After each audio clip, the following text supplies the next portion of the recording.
Hello, I'm Catherine McBreen, the president of Millionaire Corner, and I'm excited today to be talking to Beth Pinsker, the money editor for Reuters. Before she was at Reuters, Beth was also the editor of WalletPop.com, which is part of AOL.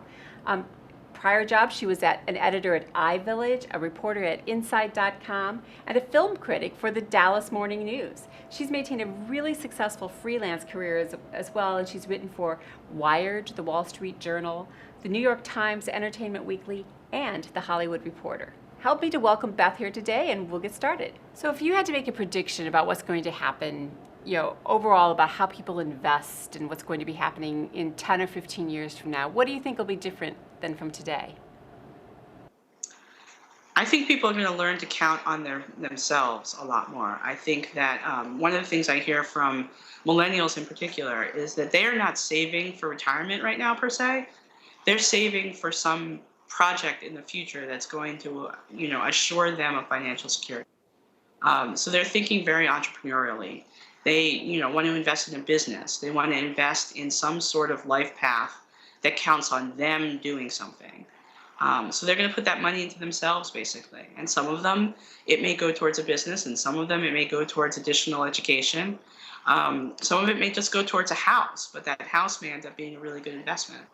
But I don't think they're saving for traditional retirement vehicles that would replace the pensions that their grandparents had. So I think that what's going to happen is that the successful of us among in the world who plan that way and do something with that money that's fruitful will feel successful about it, and then there will be people who invest in businesses instead of in traditional retirement vehicles, and it won't work out so great, and they're going to need a safety net. What do you think is going to happen with all of the baby boomers who maybe didn't save enough? Do you have any forecasts? Well, one of the things we're seeing that's really interesting is that they're banding together a little bit.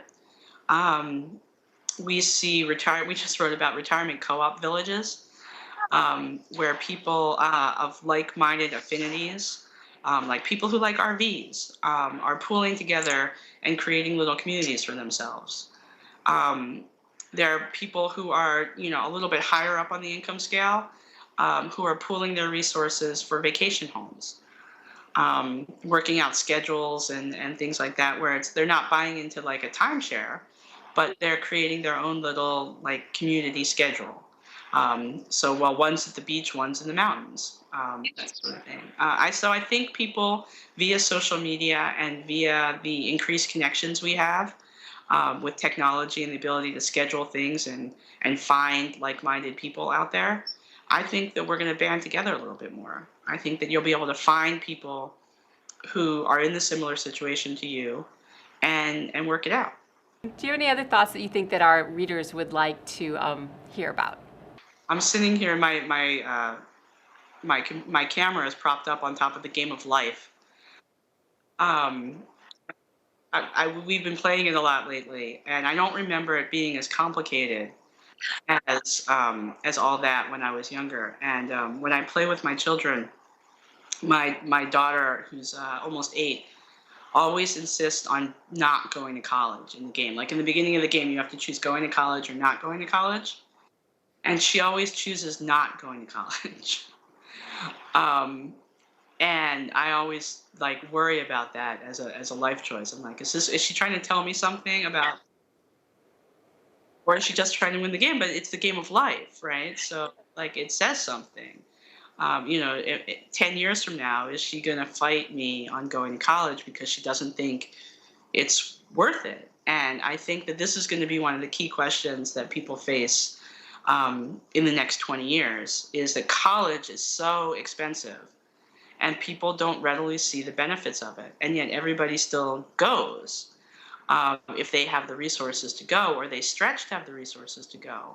But people are more and more questioning whether it's worth it, or whether you should just take that money you might have spent and do something different with it. Like maybe you should invest it. Like if I invested the $250,000 it's going to cost to put my kids through college, and give it to them at some point, what could they do with that rather than over a lifetime of whatever college education they get? And I think this is going to be a big question about people and how they face their future. Like, what exactly is the cost benefit analysis of that decision? And where we didn't really question that decision, when I was deciding whether to go to college, there was no choice. I grew up in a factory town. If you didn't go to college, you worked in the factory. I didn't want to work in the factory. But my kids growing up in this day and age, if they don't go to college, maybe they'll design an app and be billionaires. Like, they don't see it as this negative thing, um, but they still are trying to win the game of life. And so I wonder, like, just how much that college equation is going to factor into things. I don't think kids today are so interested in that debt. I think every millennial that you talk to out there has student loans that are burdensome. They and if they go to graduate school, it's even worse. And there aren't that many people out there who don't have that sort of debt. And so no matter what you talk about investing, they still have these, debits on their account that are really dragging them down. And I think that is something that the generation that comes after them is really going to consider. If any of our viewers would like to follow you, where would be the best place to follow you at? You can find me on Twitter at Beth Pinsker, or on Facebook at Reuters Money. Thank you for watching us at millionairecorner.com, and feel free to access our site at any time to seek out financial information.